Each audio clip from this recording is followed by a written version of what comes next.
Welcome back to the 40 Million and a Tool YouTube channel, the reading series.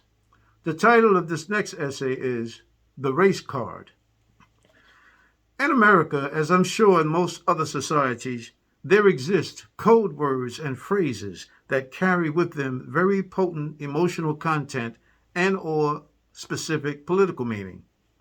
Code words and sometimes pictures, like George Herbert Walker Bush using Willie Horton's picture, are both plentiful and dangerous. They are also very often inaccurate, false, and misleading. Case in point, the race card.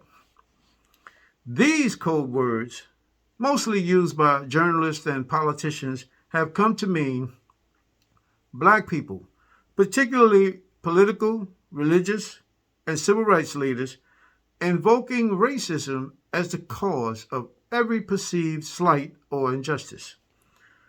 And that's just what's on the surface. Underneath is the subliminal message that what's being complained about isn't racially motivated at all.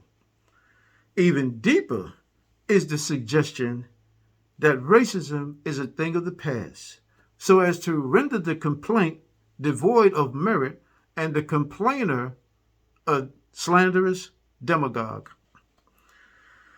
It's already to the point that when one is accused of playing the race card, the impression others should get is that this injured person is the one who did something wrong or unjust. Usually, a response comes down like this. It's very unfortunate that in this situation, the race card was played. Notice that it's not unfortunate that race was or may have been a motivating factor, only that it was alleged as such. This says that even if it proves to be racially motivated, there's a desire by some that it remain cloaked and shrouded. Thus, the legal standard now becomes whether or not the accused uttered a racial slur while in the process of discriminating against you or beating your ass. And even then, and only then, the only thing that will strengthen your case is a corroborating witness. Well, I'm inspired to have a very different take on the race card. Imagine a slave complaining about his or her treatment and being told, stop playing the race card. When you finish laughing, let's leave slavery out of it and examine just the following litany of complaints leveled at white America by black America for just the last 150 years. I'm being denied employment because I'm black. Stop playing the race card. You won't let me vote because of my skin color. Stop playing the race card. I can't eat here because of my race. Stop playing the race card. Why should I have to ride in the back of the bus? Stop playing the race card. What do you mean this is a white-only drinking fountain? Stop playing the race card. This cross was burned on my lawn because of my race. Stop playing the race card. I'm performing here, but I still must enter through the back. Stop playing the race card.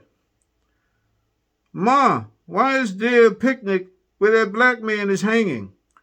Stop playing the race card. You won't rent to us because we're black. Stop playing the race card. What do you mean you don't cut black hair?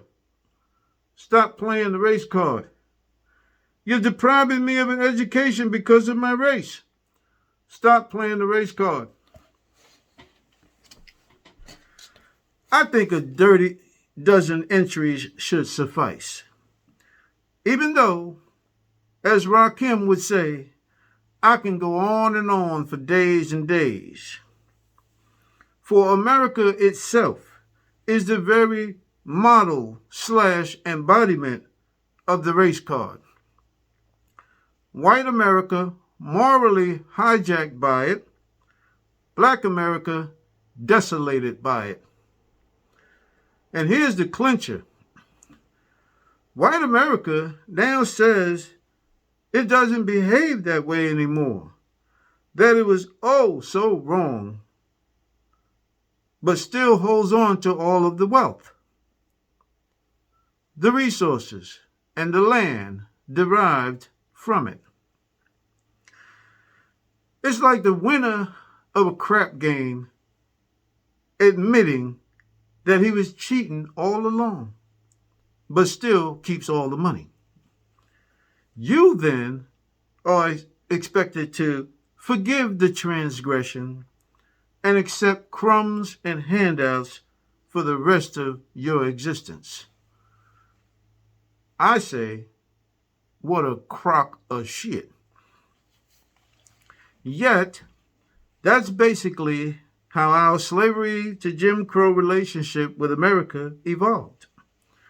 So that after 334 years or so of the race card, from 1620 to 1954, legally sanctioned, mind you, we find ourselves in the latest fight of our lives over a paltry 50 years or so of so-called affirmative action.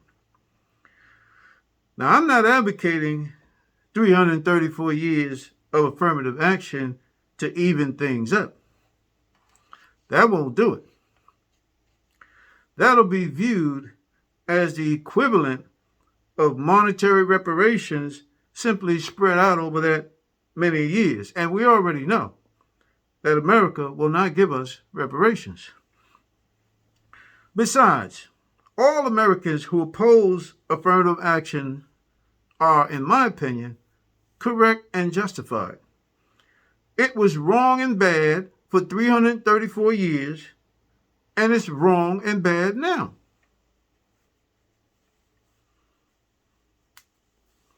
That brings us right back to the question of how do we get the wealth that we were cheated out of? We have to take it. How? By doing what many of us already are accused of doing, but what we as a people have never done: play the race card. Oh, did I mention I had a very different take on the race card? It used to be easy to identify the race card in America, referring to the aforementioned Dirty Dozen list. Who can argue that race was not the primary motivating factor, if not the only factor? More than half the things on the list still occur today. A couple of them outright, others driven by economics or the lack thereof, and protected by shrewdly crafted laws.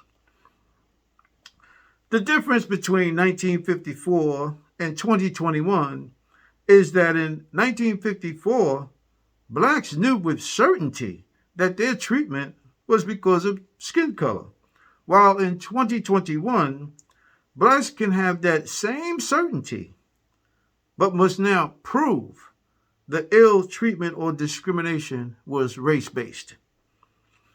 We are asked to doubt and second-guess that which we've been forced through our very DNA to be experts at. That is, sensing and detecting bigotry and racism. The new wrinkle that muddied the race card waters even more is rampant black criminality.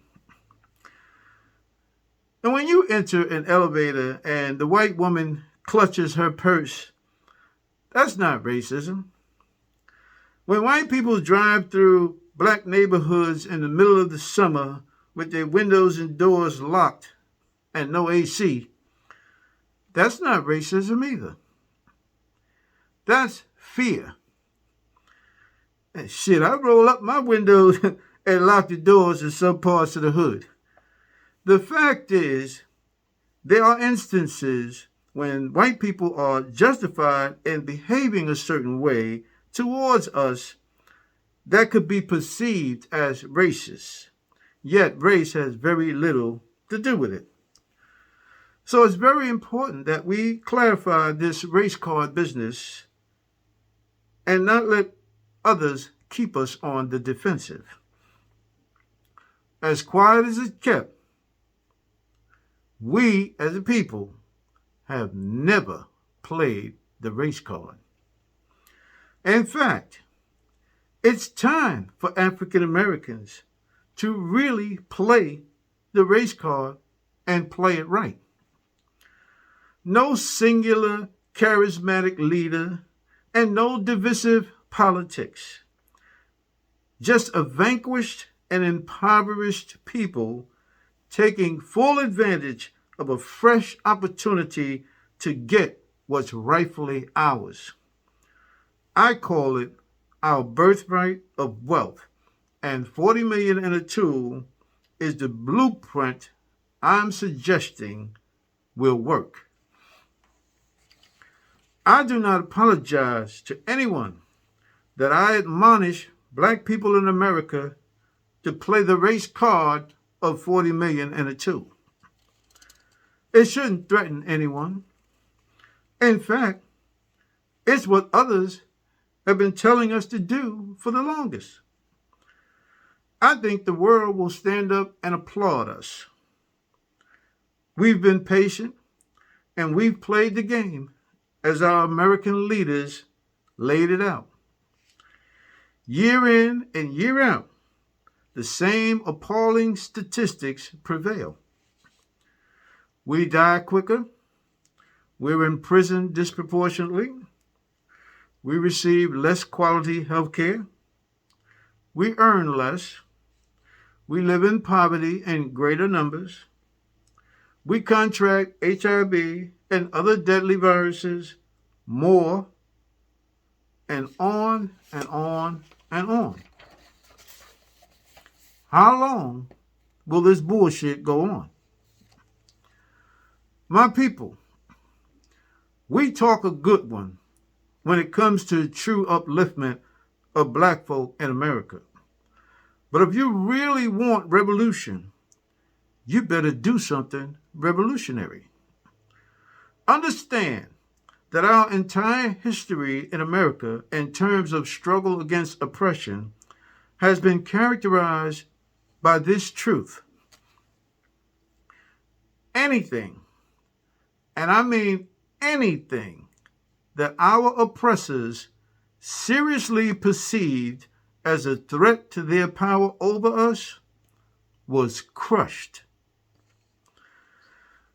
That should tell you something about all the things that were allowed and are allowed to flourish. They won't produce the results to make us whole. The only thing that will make us whole is our birthright. With our birthright, the education of our children will be solved because we can then pay for their primary schooling and higher learning. Should we decide that traditionally all black colleges need to continue, we can fund them ourselves. Employment can be addressed comprehensively.